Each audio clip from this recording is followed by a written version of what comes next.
All right, so today we're going to be doing a dilute radiesse injection for biostimulation, and I have a lovely patient here. Say hi, Michelle. Hello. And Michelle's going to be doing this radiesse treatment of the lower face. Now, you've done this before, correct? Yes. Yeah, and did you have any issues with it or anything like that? No. It's been about a year, and I like to do it at least once a year to get that biostimulation effect. Most of my patients, I actually like to do it in the summertime because there's no downtime with this. You can still go out in the sun, you can go boating. You don't have to worry about like the sun damaging your skin.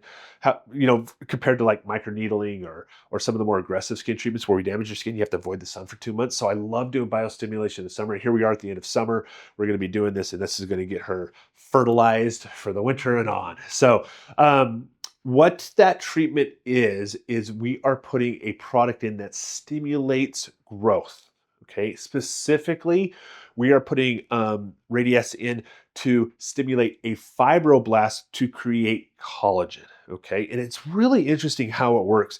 This product has little tiny microscopic calcium spheres, and those calcium spheres, when you inject, the fibroblasts are attracted to it and they'll coat that sphere. And when they coat that sphere, they change their shape.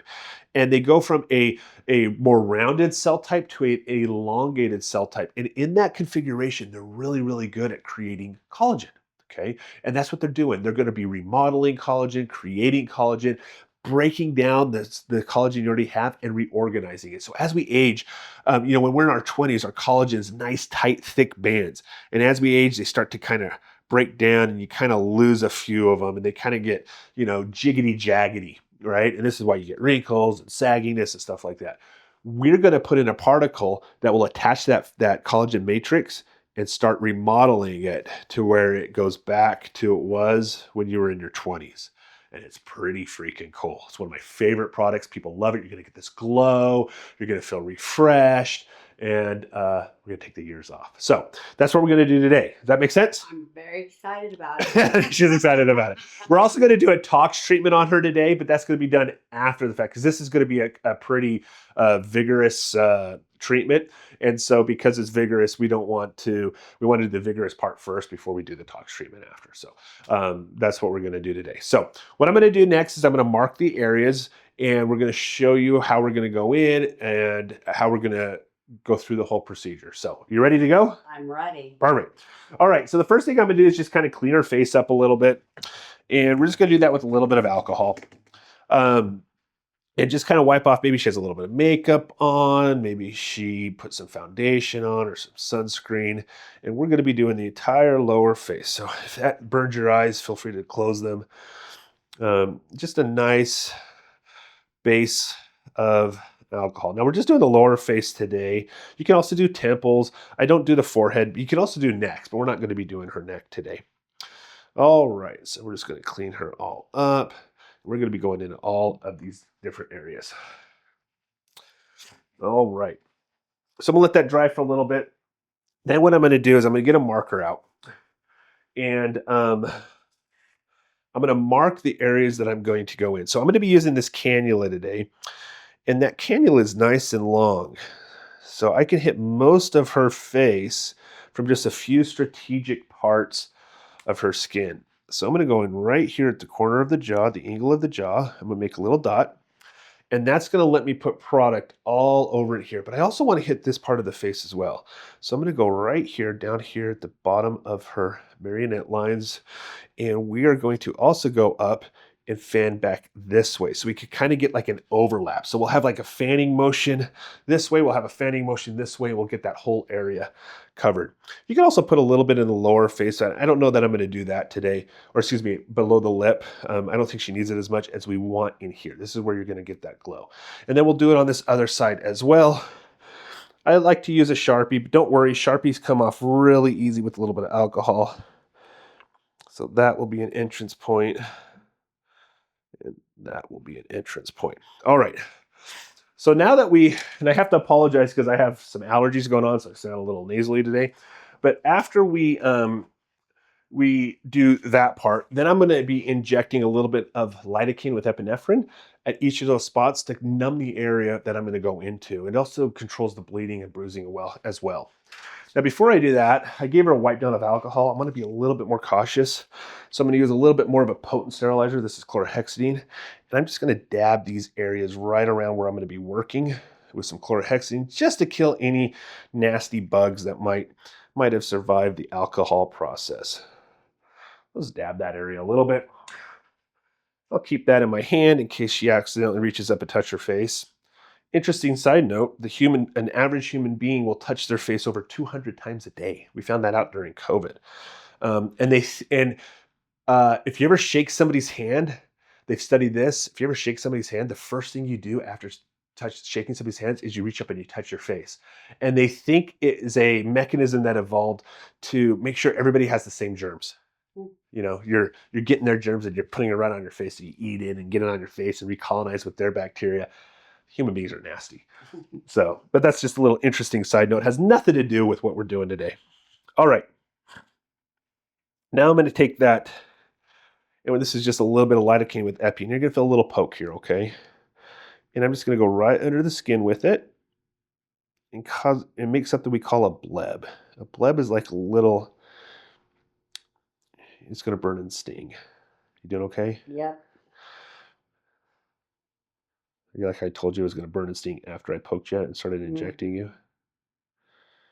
Yep. Little bleb there, little bleb there. We'll go to this side.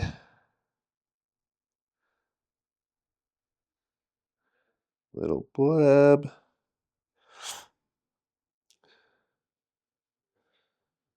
And for you nurses out there that want to learn how to do this treatment, you don't want to go too deep. You want to be like you're doing a tuberculin injection, so you get that blanching. That's what you want. So that looks really, really good.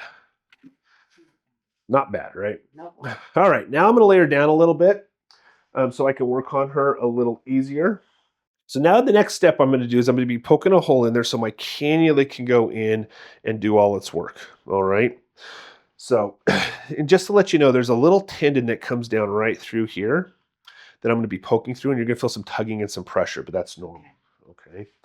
Cannulas are blunted needles, and a blunted needle is a lot safer than a sharp needle because that blunted needle won't accidentally go into like an artery or a vein and put product where it's not supposed to be, whereas a needle will go wherever I put it, right? And so we're going to be much safer of doing things like vascular occlusions or stuff like that if I use a cannula versus a needle. So that's why I'm using a cannula today. All right, so that's been sitting in there for a couple of minutes. Every cannula you buy will come with a little pilot needle, and we're going to use that pilot needle to go in and create a hole. All right. You're going to feel some pressure, but you shouldn't feel any pain. Did you feel anything? No, just pressure. Good. And on the way out, for you nurses, I'd like to do a little click like that. Kind of opens up that hole a little bit easier. And we can, make that look a little bit better. Now, I like to bend my needle. And so I'll bend the cannula a little bit. So that way I'm not like down here, getting on her shoulder and trying to inject. I can go in and inject without being interfered with that, that angle there. All right. So we'll get that ready to go. I'm going to put 1.5 cc's of diluted product on each side of the face. All right, so we're going to go right through that little hole there. And we're going to inject up, just like that. And you have a little bit of tugging that you have to do to get through that skin. All right, turn your head a little bit more. Perfect, just like that. And now what I'm going to do is I'm going to kind of push through some of that tissue. We're going right on the subdermis there, so it's going to be kind of scratching the bottom of the skin, just like that. You doing okay? Yeah. Perfect. And we'll get a little bit of tugging as we go in. And I want that end of that needle to go all the way up to that zygomatic bone, right there. So you can see the end of the needles right there. Go up a little bit higher. Perfect. So there's the end of the needle. And then I'm going to lay a track. I'm just going to lay a track down, all the way down. And before I come out, I'm going to turn the needle. We're going to go in at a different direction. You let me know if you need a break, okay? Okay. Always making sure that needle's in that subdermal plane. I say needle, but it's actually a cannula. All right, there's that cannula, and I'm going to lay a track. But I'm not going to lay a track all the way down to the bottom because if I do that, she'll have a big ball of fluid down here at the bottom, and we definitely don't want that. All right, now we're up to here. You can see how that cannula is right up to there. And we'll lay another little bit of a track all through that mid-face. We're going to turn. And now I'm going to be going in to this part of the cheek. Just like that. And that's that tendon I was telling you about that you're hearing. I didn't do this to her, but always caution that they're going to hear a lot of noises because you're working really close to the ear there. All right. Now we're going to do one more turn, maybe two. Get through that little tendon right there. Perfect. Right there. Takes a little bit of oomph. Don't be afraid to put a little bit of if you're a nurse watching this wanting to learn how, don't be afraid to put a little bit of, there we go, pressure on it to get through that tendon that goes through there. All right, and then we'll turn one more time. And let's just do a little bit down here on the jawline, right to that other injection point. And we'll do, and just kind of build up her jawline a little bit. So I used most of the product to get through that. I got about 0.3 cc's left. How was that? It wasn't terrible, was it? No. Not at all? Good. It sounded scary, but it was. It does sound scary. It does sound scary. All right, so now what we're going to do is we're going to go up. We're going to lay a little track and maybe a couple more passes here. Put that pilot needle in. Come out. Recap.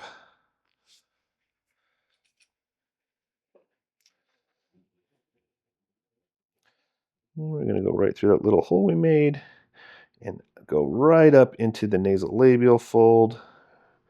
Right up into there. I'm filling with my non-dominant hand to make sure I'm in the right plane. There's a lot of laxity in here. All right.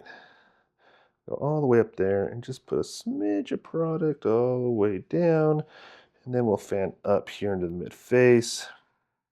These go in a lot easier because you don't have that tendon to deal with. Now there's a lot of vasculature. There's a lot of arteries in this area. So definitely want to be using a cannula. Put that down. Then we'll turn the face. Making sure we're in that. I'm just going to go to that tendon. I'm not going to, since I did most of the work on the other side of that tendon, we'll do it right there.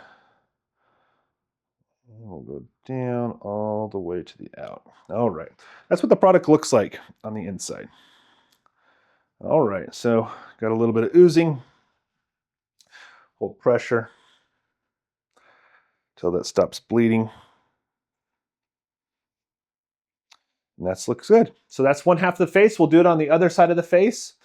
After the treatment, what we'll do is we'll have her rub that area 3 times a day for 3 minutes and massage that in. That way we don't get granuloma formations, we don't get bumps and lumps, and we keep that nice and smooth. I'll show you what that looks like here at the end. But now we're going to do it for the other side. So, all right, so we just injected our first syringe of the 2. Now I'm going to take what's left of here and put it back in the syringe. So I'm going to take off my cannula. All right. And then I'm going to take off the 3 cc syringe, and I'm going to take what's left and inject it into this syringe, right like that. All right. I have a little bit left in case if I over-inject an area, I can maybe go back and put another little spot. And then I'm going to put my cannula back on. And there we go. We're ready to go. All right, nurses, so we just did the first side of her face. Now we're going to do this last side of her face. I'm going to be putting 1.5 cc's of a 1-to-1 dilution of Radiesse into her lower face. I have my pilot needle here that I'm going to utilize to make a hole for my cannula. So go right I'm going to go right in there. And just in that subdermis, I'm going to move this around a little bit just to kind of loosen up that tissue. And then on my way out, I do a little flick. And that little flick opens up the entry hole just a little bit more. I'm going to recap the pilot needle like that, because I'm going to use it again down here. Now, you don't want to make both holes at once, because if you do that, you're going to be bleeding out of 2 holes instead of 1. And I don't want to have to deal with trying to dab up that blood with, let's just do 1 hole at a time. All right. So nurses, there is a tendon that comes down, or a ligament. I think it's more of a ligament that comes down and splits the front half of the face with the back half of the face. So the anterior portion of the face versus the posterior portion of the face. So anterior to that ligament is where all the movement happens. So give me a big smile. All those muscles are on the anterior part. On the posterior part are your mastication muscles, clench. Okay? And that literally breaks it down into mastication and facial expression. All right. Now I'm going to be putting a cannula in and fanning out dilute product all through here. And when I hit that tendon, I'm going to have to, or that ligament, I'm going to have to poke through that ligament and put a lot of pressure on my cannula. All right. Because this is not a sharp needle. This is a blunt needle. So when I go through that, you're going to see me like really have to give it oomph. The thing I see nurses fear the most is putting too much pressure. You need a lot of pressure. You need to give a little oomph, and you need to caution your patient. They're going to hear all this weird noises because we're so close to their ear. All right, so this first one shouldn't be too terrible. We're going to go right through that little hole. And you notice that my cannula is bent because I don't want, her breast, her shoulder, everything's in the way. And if I had this going straight, I'd be having to work down here really low. All right, and I'm just going to put that all the way up, right in this preauricular area, all the way up to that zygomatic bone. You see how shallow that cannula is? You want that subdermis. That's where you want to lay that product.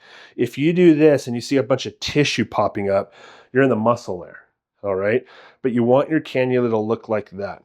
And then what I'm going to do is I'm just going to lay a bead all the way down. You can literally watch that bead go all the way down to there, all right? Then I'm going to turn, and we are going to, with our thumb, we're going to make sure we're in that subdermis. I'm going to go all the way up to the zygomatic. Look at that, nice depth. Now, I'm not going to go all the way to the back. I'm going to stop right about here, because if I go all the way back, she's going to have a big bulge here of fluid. Okay, so on this one, I'm just going to put fluid to right about there. So you see how that line matched up with this line. Now, we're going to be rubbing this at the end to make this all bleed together. All right. So now I'm going to come out a little bit more. I'm going to twist my cannula.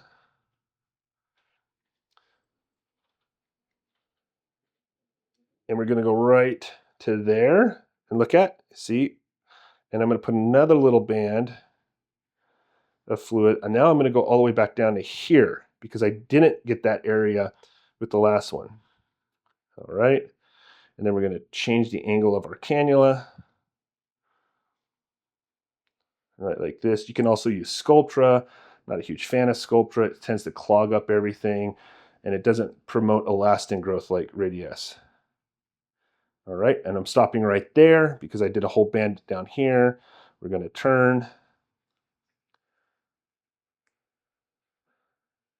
And this is that ligament. So I got to punch through that.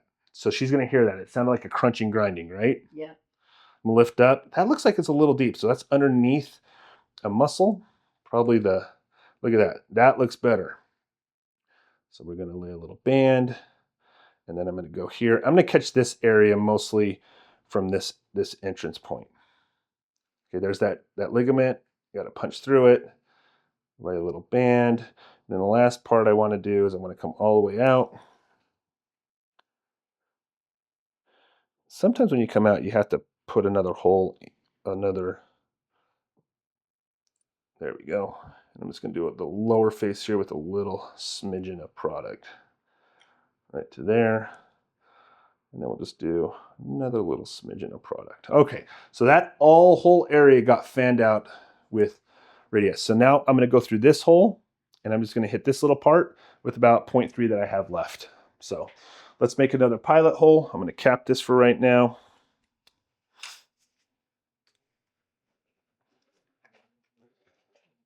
Just like this.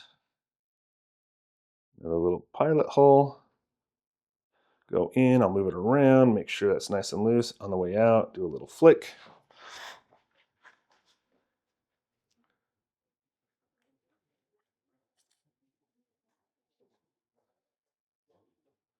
All right, we're going to dab that up. Now we're going to go in right up here, making sure we're nice and superficial. I'm using the end of my thumb to make sure I'm above. I can feel it scraping the subdermis all the way up. Right through there, right through there. So the end of the cannula is right here. I'm just going to put a little bit there in that nasolabial fold all the way out. And then I'm going to rotate her. We're going to hit this part of the face. Again, I'm feeling with my thumb to make sure I'm at the right depth, which looks good. A little track in there. Got 0.1 left. Let's turn. Let's just hit this little part right in here where we missed. Yeah, right there. Nice, good depth. I don't want to go past that ligament from this angle. We already did that on the other side. So let's just right in there. Perfect. Perfect. Put that last little 0.1 all the way out. That's what the product looks like when it comes out. So that's how we do it. I'm all out of product. Now what we're going to do is massage the face. Okay, but I'm going to let this kind of clot off a little bit before we do that.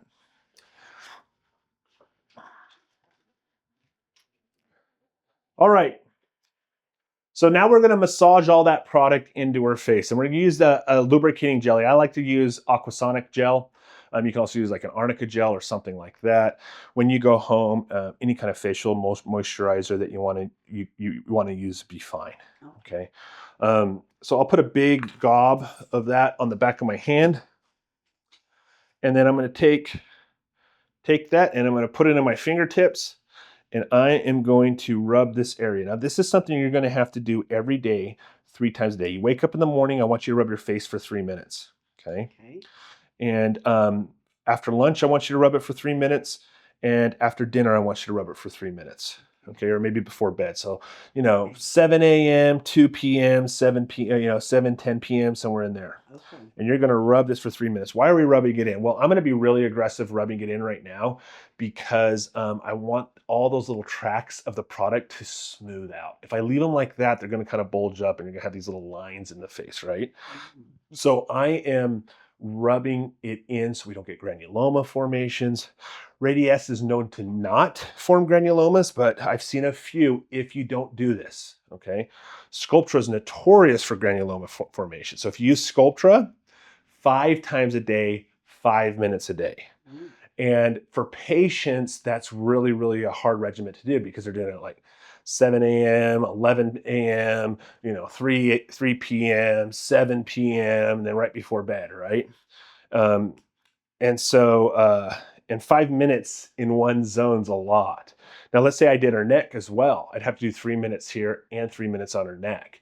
Okay, so she's going to be rubbing that for the next 3 days, 6 minutes total. And compliance is really important with rubbing the area. So I like 3 minutes. And I'm going to stop when I stop feeling the tracks. Like I'm rubbing my finger, when I first rub my fingers across her face, I could feel all those tracks of product. And now that I'm rubbing them, they're starting to squish out of those tracks into the surrounding tissue. I'm feeling less and less of it. I still got a couple little tracks over here on the left. So I'm just going to keep rubbing. You do circular motions up and down. You don't want to rub out of the area. Like I don't want to rub everything down into her jawline, right? Just like I don't want to rub her jawline all the way up. So I like short little back and forth motions, getting that product all worked in until I don't feel any bumps or lumps. If you feel a bump, if she leaves with a bump or lump, there's a high likelihood that that's going to form a granuloma. Granuloma meaning the body encapsulates the product into a bead. And reversing a granuloma, this would be a good topic. Reversing a granuloma, what you tend to do is you inject triamcinolone into that area. Or if it's early on, like let's say she comes back in 2 weeks and she has a granuloma formed, then what I'll do is I'll just put a needle in that granuloma with some saline and I'll flush out all the product. That works really, really well. It does not work well like a month later. Okay. So always have them come back in 2 weeks if you're not experienced and do this and feel. And if you feel any granulomas forming, a needle with some bacteriostatic saline, pinch that granuloma, poke in there with like a 30 gauge needle and just break that granuloma up. Works fantastic. I had a patient come in once we did some jawline on her. She had a big granuloma on her jawline. I just took a cannula and just broke it all up, right? Underneath the skin, just took it in and just kind of broke it all up and no more granuloma. So, but you have to do that early. If you wait too long, it's gonna solidify. Then you're looking at steroid injections and stuff like that, trying to, break that down. So how are you doing? Is this hurting? Good. No, feels great. Yeah, look at that. Getting my Popeye arms because it really works your forearms. So this will be my workout for today. So we did a little bit in her nasolabial folds. So I'm just rubbing that in as well. Just rubbing that all in. I can barely feel any of those tracks anymore. The preauricular area right there, the mid face, that buccal area. Rub that all in. Make sure we don't have any bumps or lumps in there. Patients really are dissatisfied with a treatment like this if they end up with a bump or lump. Even if you can't see it, they will feel it. They'll run, like if it's on their cheek, they'll run their tongue on the inside of the cheek. It'll drive them nuts. So rub, rub, rub, rub, rub. I usually set a timer, but I knew I was going to be doing a lot of instruction. It'd probably go 3 minutes long. I'm going to stop when I stop feeling tracks, which were almost there. I just got a couple on both sides of the face. And once those tracks are completely worked into the tissue, I know I'm done. But for your patients, 3 minutes. Okay. So this will be your first rub today. We're mid morning. Let's do another one like mid afternoon, and then right before you go to bed. Okay. Okay. And that is it. That is a Radiesse treatment. What's going to happen is that she's going to start growing new tissue. And in about 6 to 8 weeks, if you really want to be aggressive, you could do this treatment again. But in about 4 weeks, she's going to start building collagen. And it really does take 3 or 4 months to see the benefits from it. So there you go. All done.